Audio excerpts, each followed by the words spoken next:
fôlego, louve ao Senhor. Bom dia, meu amado irmão, graça e paz ao seu coração. Hoje eu estou deixando esta mensagem porque nós tivemos um pequeno problema na nossa transmissão e para que você não ficasse sem a nossa meditação do nosso dia, estou gravando desta forma.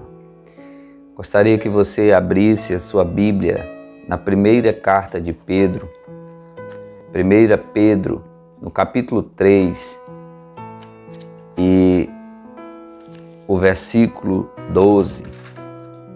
Nós vamos ler três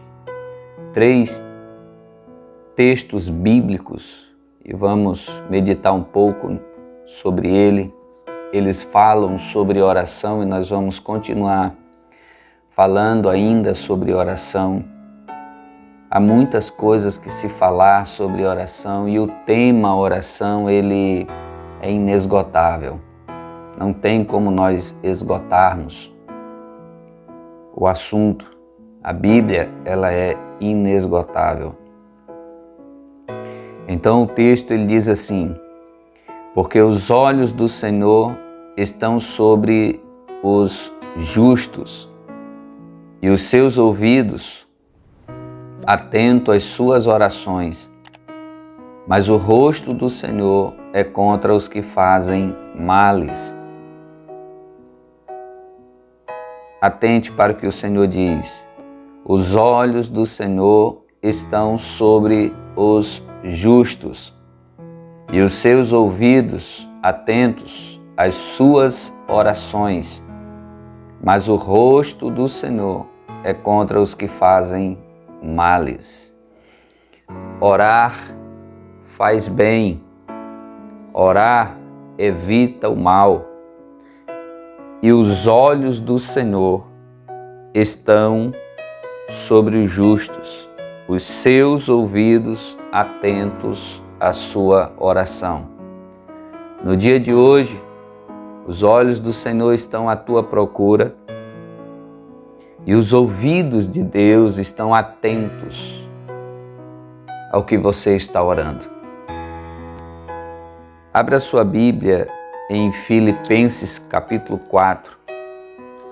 Vejamos ainda o que diz a palavra de Deus.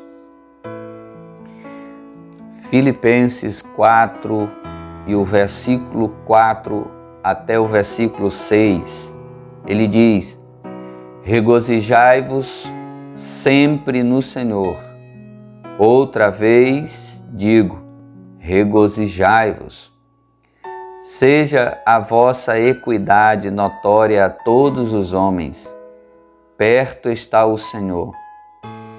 Não estejais inquietos por coisa alguma.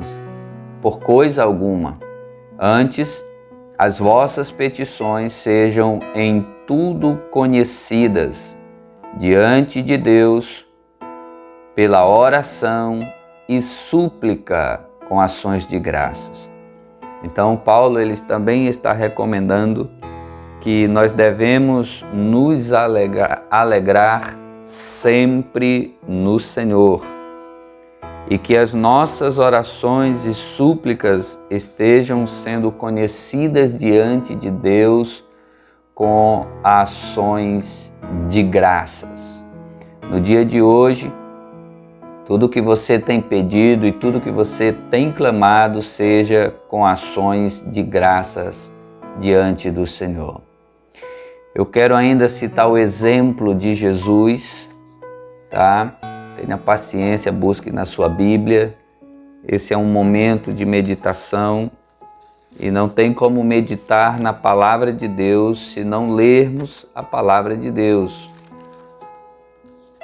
Busque lá Lucas capítulo 6. Eu quero falar sobre alguns homens que oravam. E claro, nós não poderíamos deixar o nosso mestre fora dessa lista. Lucas 6 e e o verso 12. Ele diz assim: E aconteceu naqueles dias, subiu ao monte a orar e passou a noite em oração. E aconteceu que naqueles dias subiu ao monte a orar e passou a noite em oração.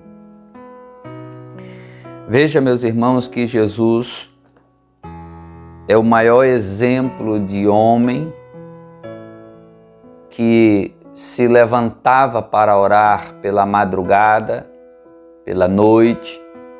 A Bíblia faz menção de vários dos momentos de oração de Jesus. E para nós não pode ser diferente. Se Jesus, o nosso Mestre, orou, nós devemos orar também. Por que que ele passou a noite em oração nesse caso específico? A verdade é que na manhã seguinte Jesus teria que tomar uma decisão muito importante. Jesus teria que fazer a escolha dos 12 principais homens que iriam estar acompanhando ele no ministério, que seriam discipulados por ele. E então ele passa a noite em oração, clamando a Deus para quando no dia seguinte ele tivesse esses 12 nomes na sua lista de homens que iriam estar andando com ele. Olha o que o versículo seguinte diz, o versículo 13. E quando já era dia, chamou a si os seus discípulos e escolheu 12 deles. Ele já tinha discípulos. Dos vários que estavam andando com ele já, ele chama, depois de uma noite de oração, ele chama os discípulos e escolheu 12, a quem também deu o nome de apóstolos. Olha a importância de orar quando vamos tomar decisões importantes. Você costuma orar quando vai tomar decisões importantes? Orar faz bem, orar evita o mal.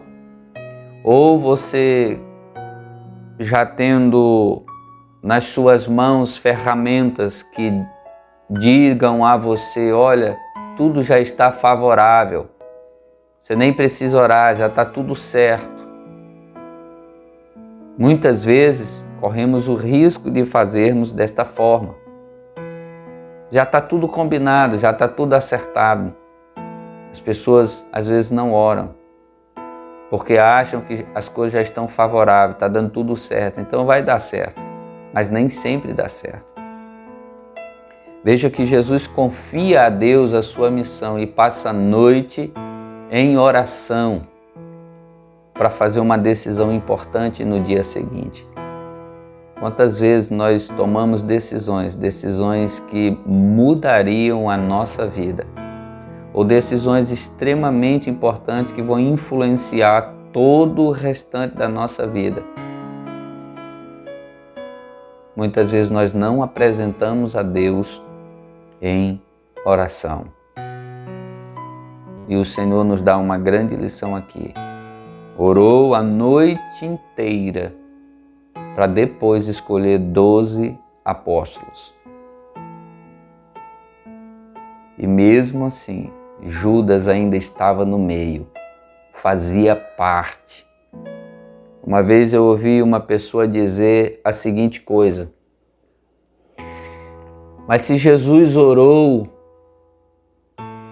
para escolher 12 homens, será que ele não poderia ter sido orientado para que Judas não estivesse no meio dos 12? Sim, podia. Mas a diferença é que, independente se Judas fosse ser escolhido ou não, mesmo Judas sendo o traidor, Jesus confiou no plano de Deus. Então observe, Judas já fazia parte do plano. E mesmo Jesus sabendo que ia ser traído, ainda assim escolheu Judas, porque ele decidiu escolher na vontade soberana de Deus. Ele escolheu obedecer a Deus, independente do que Judas iria fazer. Provavelmente eu ou você diria, não, Judas eu não quero na minha equipe. Mas quem iria trair o Salvador? E se o Salvador não é traído e não é levado à cruz, quem de nós estaria salvo? Veja como Deus tem tudo na palma das suas mãos. Não reclame às vezes das coisas que deram errado, mesmo que você tenha orado. Deu errado para quem? Às vezes a gente acha que deu errado para nós, mas não deu errado para Deus. Lembre-se, Deus não se surpreende com nada. Nada é tão assustador que Deus diga, nossa, eu nem percebi. Deus não se surpreende. Ele sabe o hoje e Ele sabe o amanhã. Sabe o de ontem. Sabe o daqui 5 anos, 10 anos. A gente tem uma noção, uma proporção do que possa acontecer conosco daqui 5, 10 anos. Mas a verdade é que nós não temos o controle sobre isso. Mas Deus tem o controle. E é por isso que nós precisamos orar, para confiarmos em Deus. Até mesmo quando as nossas escolhas vão nos levar a situações que às vezes nós não gostaríamos que acontecesse. Mas ainda assim, quem está em oração e passa uma noite orando, confia que mesmo tendo um traidor na equipe, aquilo faz parte de um propósito e um propósito bem maior. Sabe, eu fiz algumas anotações e eu gostaria de ler aqui sobre alguns homens muito importantes na história da igreja, na história do avivamento da igreja. E um deles é Jonathan Edwards. As anotações dizem que ele costumava passar 13 horas estudando e orando todos os dias. 13 horas estudando e orando todos os dias. Não foi à toa que ele foi um grande homem de Deus, a ponto de, nos lugares por onde ele passava, as pessoas caíam de joelho, pedindo perdão de Deus, sem mesmo sequer ele abrir a boca.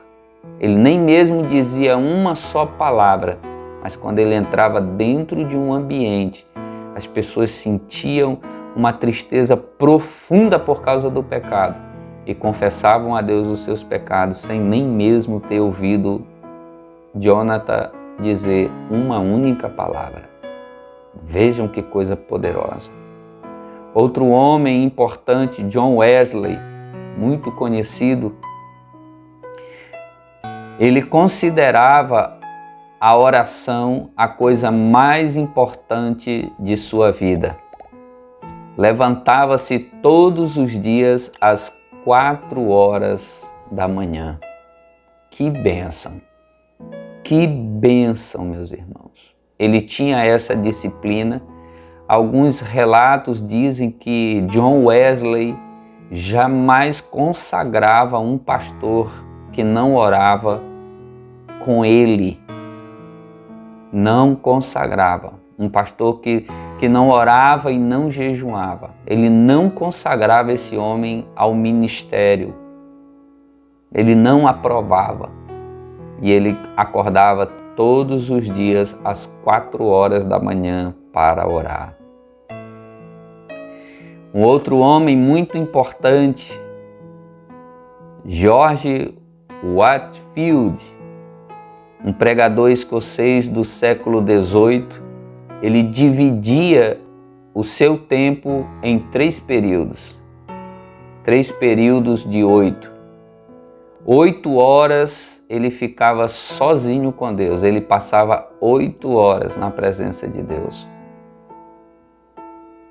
8 horas ele usava para dormir e para fazer as refeições. E 8 horas para trabalhar entre o povo. Quanto tempo você dedica a Deus em oração? Quanto tempo? A verdade é que esses homens dão um show em muitos cristãos. Eram homens dedicados, de fato, à oração. Eles entendiam que havia um propósito maior e se eles não fizessem isso, as coisas não mudariam, não andariam. Que Deus nos ajude a entendermos nesse tempo, pelas coisas que Deus vai fazer, a igreja precisa se prostrar em oração. Todos precisamos nos prostrar em oração. Eu preciso me prostrar em oração, ainda mais.